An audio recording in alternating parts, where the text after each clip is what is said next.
नमस्कार। दुनिया इको के नए अंक में मैं मीमांसा भारती आपका स्वागत करती हूँ। भारतीय सेना ने सोमवार को बड़ी जानकारी दी और इस जानकारी में बताया कि पाकिस्तान के कैसे 64 सैनिकों को मार गिराया गया, जबकि 90 से ज्यादा घायल हुए।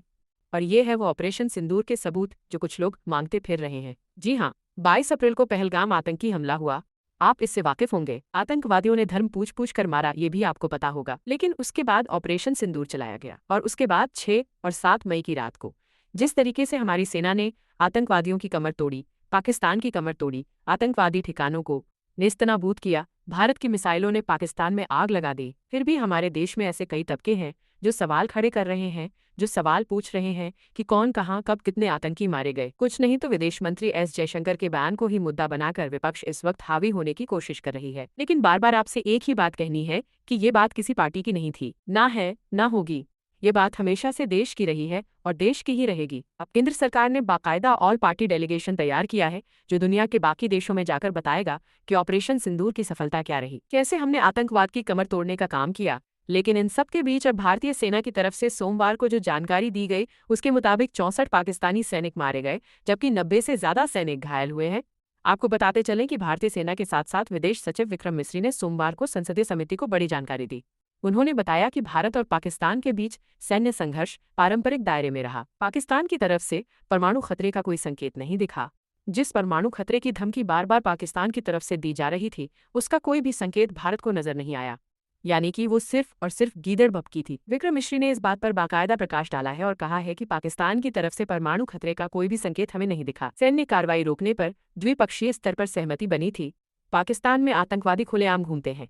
विदेश मंत्रालय की तरफ से यह भी कहा गया है कि पाकिस्तान अपनी जमीन पर कुछ लोगों की हत्याओं के लिए भारत को दोषी ठहराता है, जबकि उसके पास कोई सबूत नहीं है। पाकिस्तान में कोई अननोन गनमैन जो बार बार भारत के दुश्मनों को मार रहा है, यानी कि वहां पर पल रहे आतंकवादियों को मार रहा है और पाकिस्तान इसका आरोप भारत पर लगाता है। वो कहता है कि कौन है ये अज्ञात हमलावर, आप बताइए, जो आकर भारत के दुश्मनों को ही मार रहे हैं। और सिर्फ पाकिस्तान ही नहीं, हमें कनाडा का भी वो दौर याद करना होगा जब निज्जर मारा गया था, जो खालिस्तानी आतंकी था। उसे भी कोई अननोन गनमैन ठोक कर चले गए थे। तो इस पर भी विदेश मंत्रालय की तरफ से प्रकाश डाला गया है कि भाई साहब, वहां पर सड़क पर आतंकवादी खुलेआम घूमते हैं। वो उनके लिए आतंकवादी तो है नहीं, उन्होंने अपने आसपास इतने दुश्मन पाल रखे हैं कि कौन कब किसको कहाँ मार कर जा रहा है, उससे भारत का क्या लेना देना है।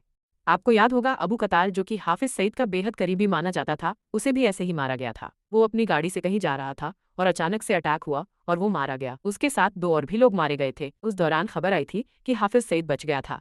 मरने की भी खबरें थी, लेकिन बचने की भी खबरें थी। फिलहाल हाफिज सईद का कुछ अता पता नहीं है। मसूद अजहर का नाम भी अब आया, जब उसके खुद के परिवार के 14 लोग मारे गए, जिसके बाद उसकी तरफ से ये टिप्पणी आई कि काश मुझे भी मार देते। तो मसूद अजहर हो या हाफिज सईद हो या जितने भी बड़े आतंकी जो वहां पर फल फूल रहे हैं, उनके लिए विदेश मंत्रालय का कहना है कि वहां पर तो आतंकवादी खुलेआम घूमते हैं। भारत को लेकर पाकिस्तान के पास कोई ठोस सबूत नहीं है, लेकिन फिर भी उसे बस आरोप दर आरोप लगाने हैं, जबकि उसके पास कोई सबूत नहीं है। संयुक्त राष्ट्र की ओर से घोषित आतंकी पाकिस्तान में खुलेआम घूमते हैं और भारत के खिलाफ हिंसा भड़काते हैं। सूत्रों के हवाले से ये भी खबर मिल रही है कि समिति के कुछ सांसदों ने विदेश सचिव से सवाल किया कि क्या पाकिस्तान ने सैन्य संघर्ष के दौरान चीन के बने उपकरणों का इस्तेमाल किया। इस पर उन्होंने जवाब दिया कि इससे कोई फर्क नहीं पड़ता। भारत ने पाकिस्तानी एयरबेस को तबाह कर दिया तो फिर उन्होंने कुछ भी यूज किया, उससे क्या फर्क पड़ता है।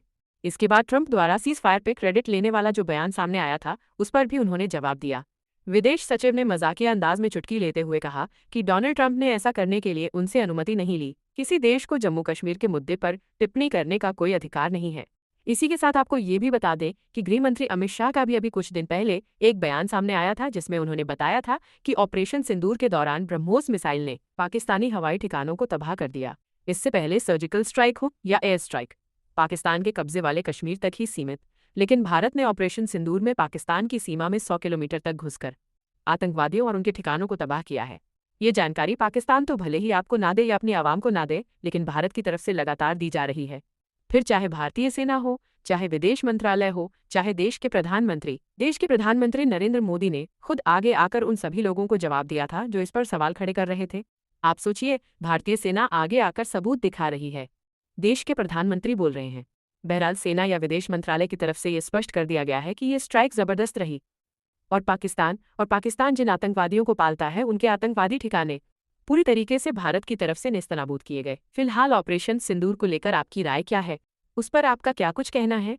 अपनी राय कमेंट कर जरूर बताएं। खबर को लिखा था हमारे सहयोगी अथर्व ने और संकलन किया सोनी ने। जय हिंद।